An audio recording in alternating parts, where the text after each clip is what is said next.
Hello, everyone, and welcome to the first Snohomish County FC show. I'm David Falk, and I'm the general manager of the Snohomish County Steelheads and Silvers.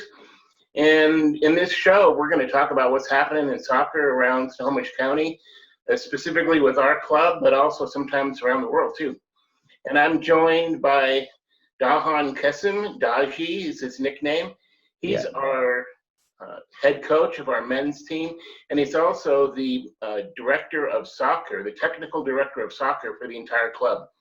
And we've had a lot of changes this year, even though we're not taking the pitch right now.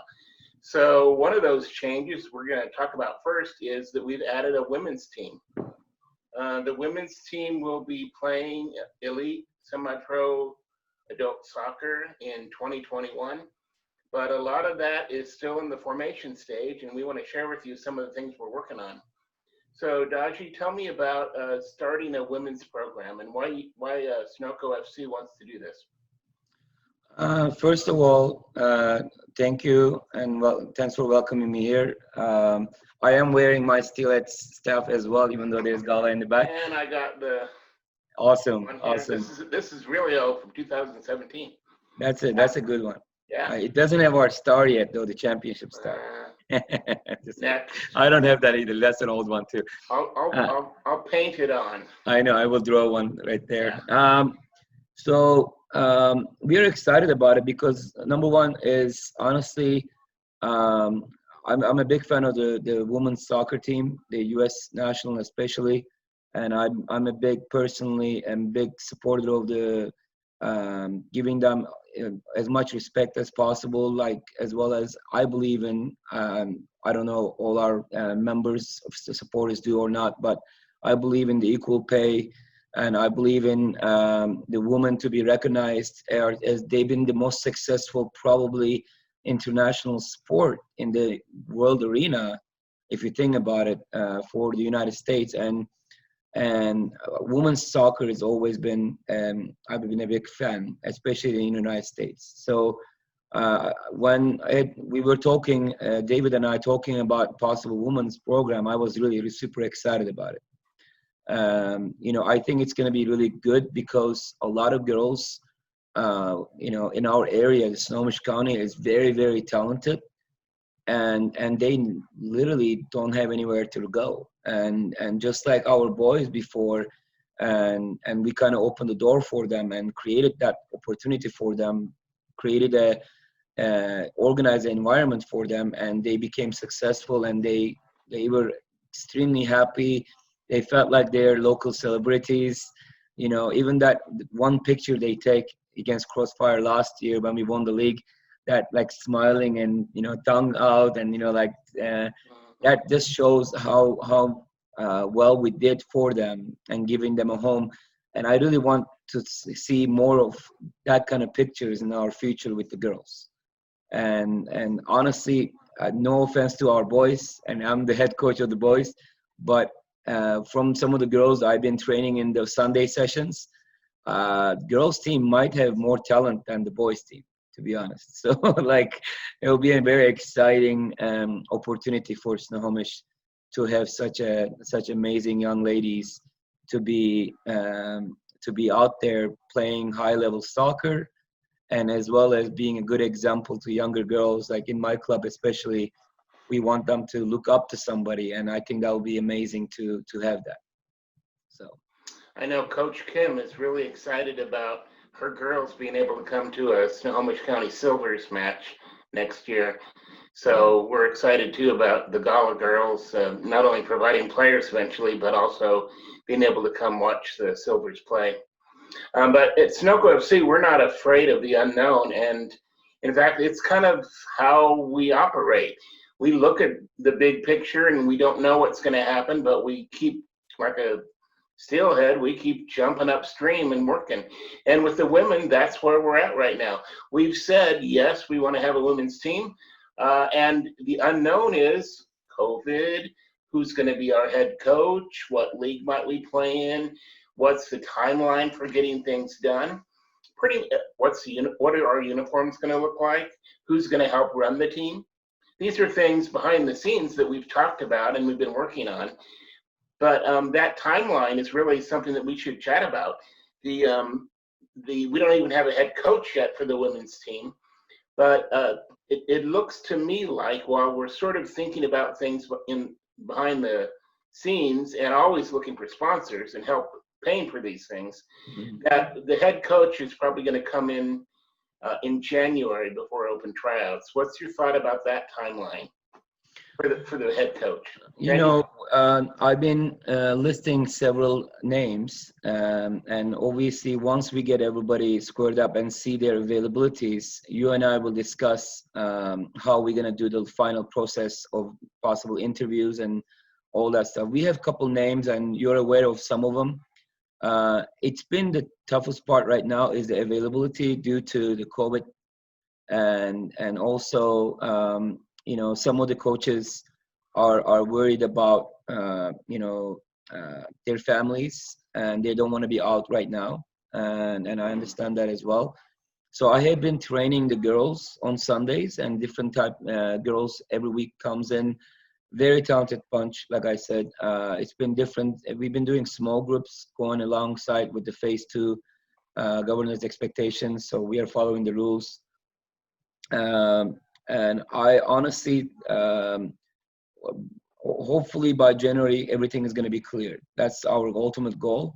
I am offering my services to all indoor and outdoor coaches for me to be used as a trainer. And I'm going to suggest that to the outdoor coach for the girls as well. I know the girls really want to train at least once a week with the boys. And once we train them together, right now, what I see has been very positive results.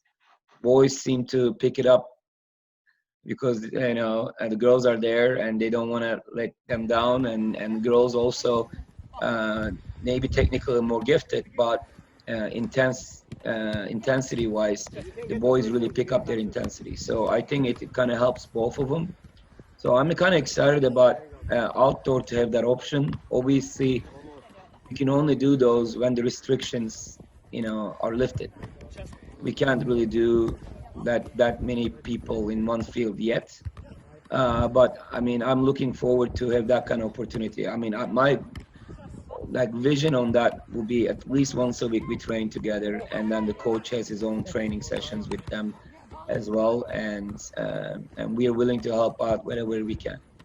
I think though the girls group is very dedicated. Like when they come in, I'll be honest with you, we have a lot of girls in the chat. We put a lot of girls, but only maybe 10 total come and go.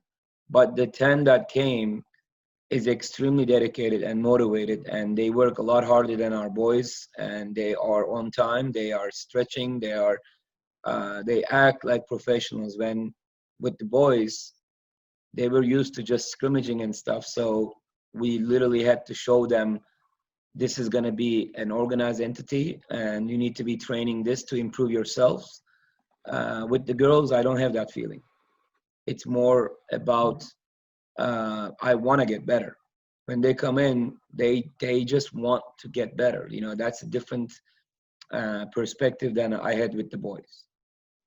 You know. Yeah, if a person came to a Steelheads men's match in 2019, they would have seen an organized team, people there taking tickets. Maybe they might have even seen me.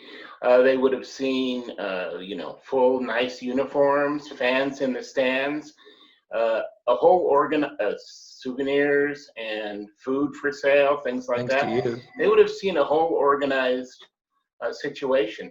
But what they don't realize, and what will be important for the girls to also remember, is that's 2019, but we started the men's program in 2017. And so it had a chance to sort of naturally evolve to the point where we were in an organized league and the players were more people that understood our system. And, you know, we had the setup going, match day looked really cool, that sort of thing. So with the women, we have that same goal and that same plan. We want people to come watch the Silvers.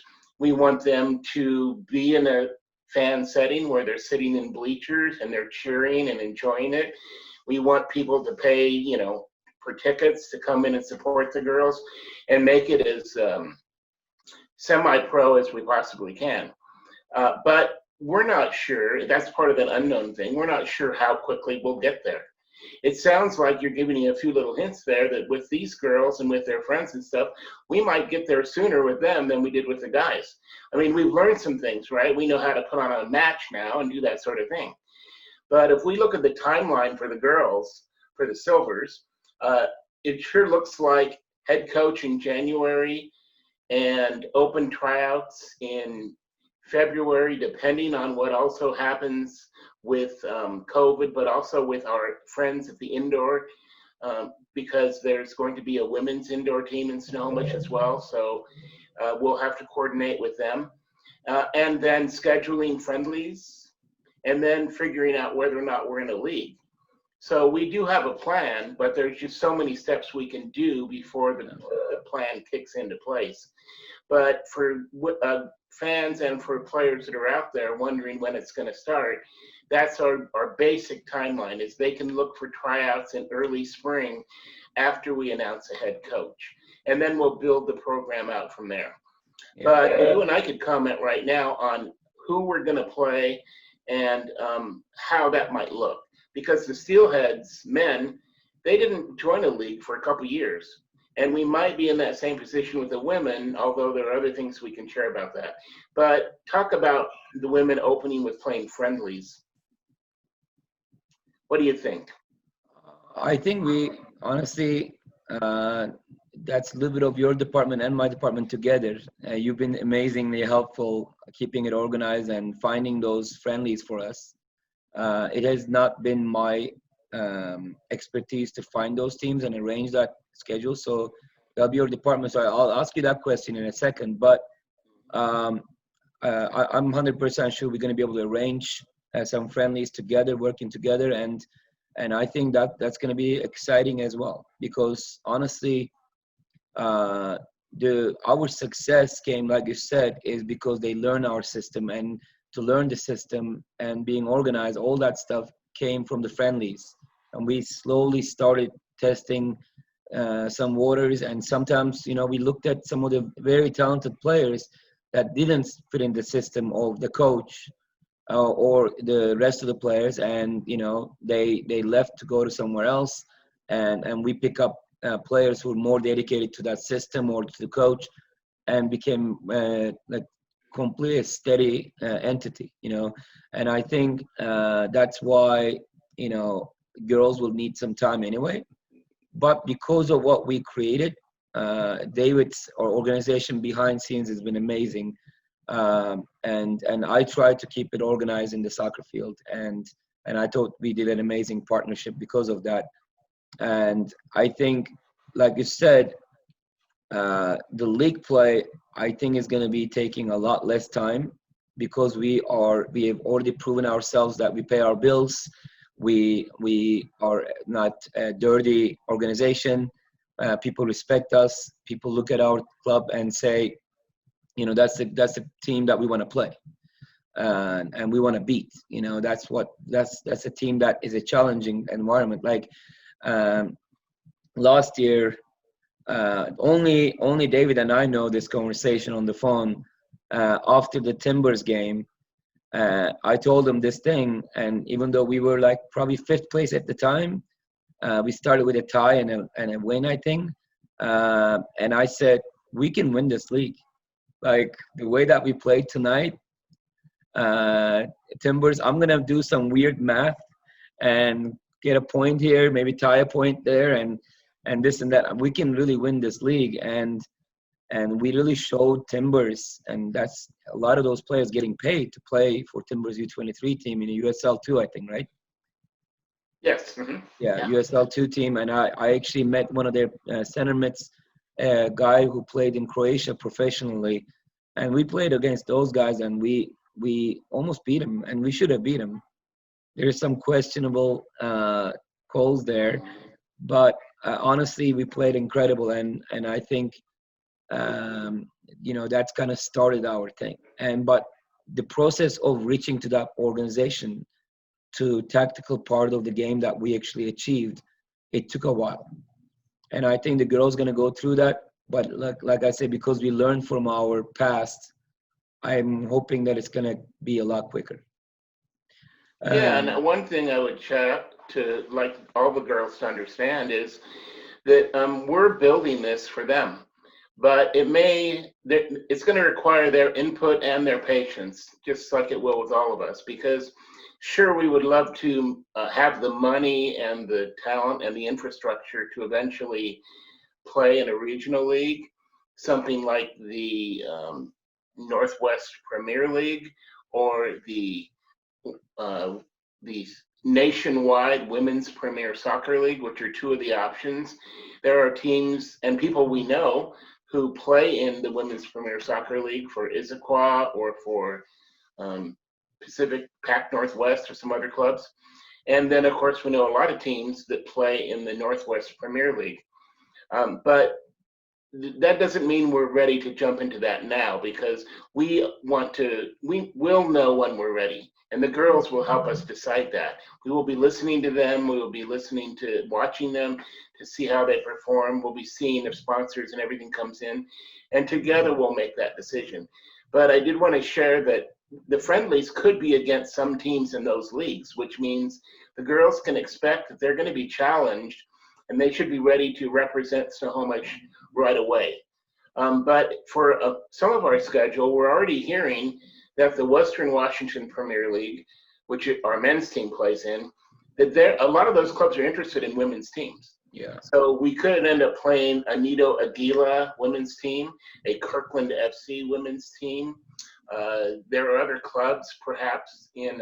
I think Gulls were interested as well. Right. Yeah. So there could be any number of teams from the men's side of things that help us form what could be a little bit more of a smaller league for women that grows into something. Mm-hmm. And, that's what we're doing here. We're trying to be around for a long time. We're trying to grow soccer. And that doesn't mean you come in with, $50,000 and you make things splashy and then you're gone in a year. What that means is that you find places that are going to help you. And we've learned from the men's program to be really tight, but at the end of the year, nobody's broke. So we figure we can take that platform and add it so that our women can play and represent our county. Yeah. So that's where we're headed with things, and volunteers wanted, but so the girls know we're going to shoot for them to be as professional or more professional than the men that they can get. But our first year, we haven't decided on the league, and it's likely we'll play friendlies. But that can be great because it'll give them a chance to get back into competition. And most likely, if possible, WWPL teams want to create girls' sides, we can even maybe do like a jamboree weekend or something like that as well. I think that'll be exciting. But like I said, the girls that will definitely have some competition within the first year. We'll make sure of that. We'll work together, David, I, and the coach, and we'll make sure that you guys get some competition if you're watching. Yeah, and one thing you and I have always agreed on, we agree on many things, but one of the things that you and I have always agreed on is the talent level for women's soccer in Snohomish County is right up there. It's up there with any county in the state, King, Pierce, whatever. It's just they need the opportunities and the places to play outside of high school and when they're coming home from college. And with that belief in mind, we just have to move forward with making sure this team happens and that everyone's involved, and that it's kind of a real true Snohomish success story. Yeah, for sure. I wanted to add something real quick before I forget. One of our players that was dedicated to be in the Silvers team, she got some recent news. That's going to be bad news for Silvers the first year, but good news for her and her family is she's pregnant. Ashley, I wanted to say congratulations to Ashley and her family. And I know we're going to be missing you the first year. You've been amazing coming to the practices.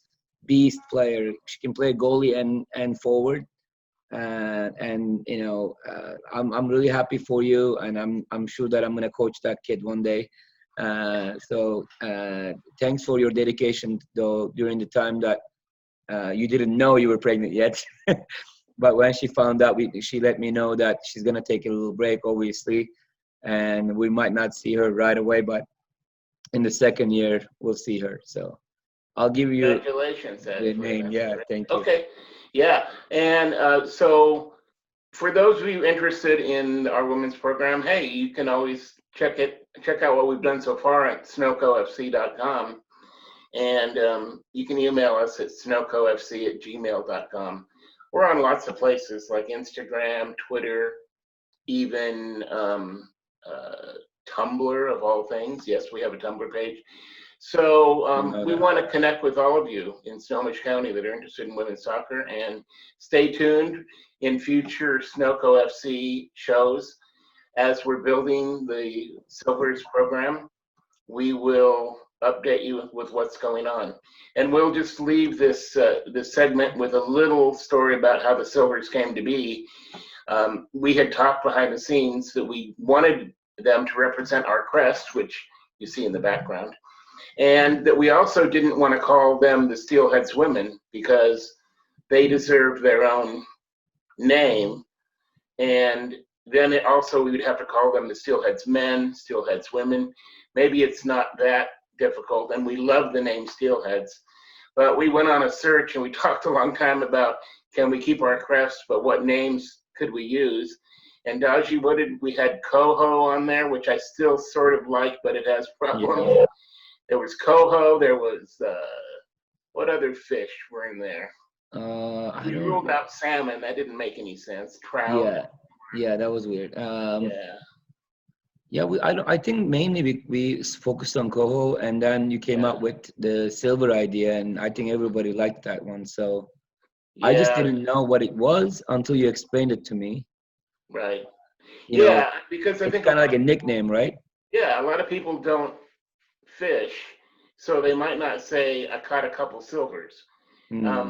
But that's what it means, and it actually is coho salmon, because coho are a very distinctly silver almost over their entire body. They don't get the same coloring that other salmon do.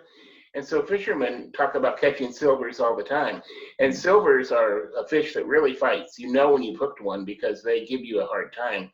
And the minute we saw that, then I thought, well, silvers, we're keeping our badge, we're keeping in the fish theme. It's another S1, it just makes sense.